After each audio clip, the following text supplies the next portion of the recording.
Jeg hedder Carsten Dus, og jeg bor i Laurø, Nordsjælland. I byen har vi sådan meget udbredt socialt liv med oldermand og bystævne. Og det vil sige, at vi har mange lejligheder, hvor vi fester sammen.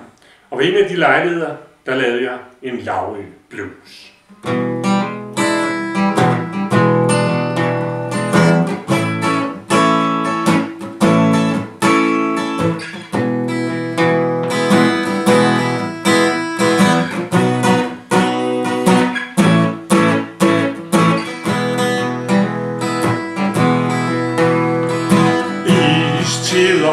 Og randmoræner, smelte vand og bakkeøer, åben landskab, højt til sky. Det var før Laurø blev en by. Det var før Laurø blev en by. Fjordkultur, fund i mark, flint og sten, ben og bak.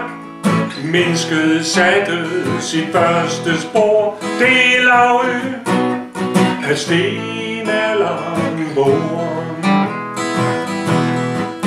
Det er Laurø af stenalderen bor. Æredyr og landsbykerne, mark og vand i stjernefjerne.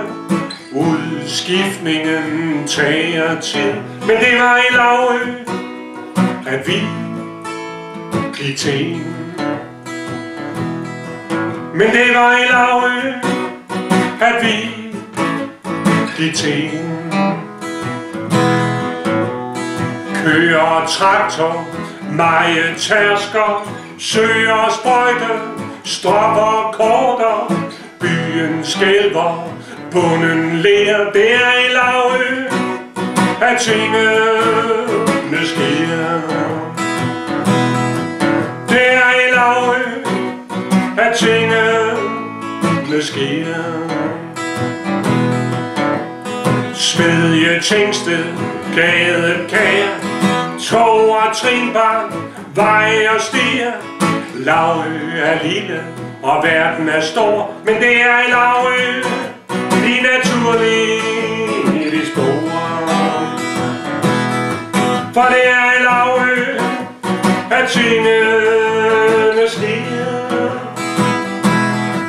Og det er i Laurø, at fremtiden går.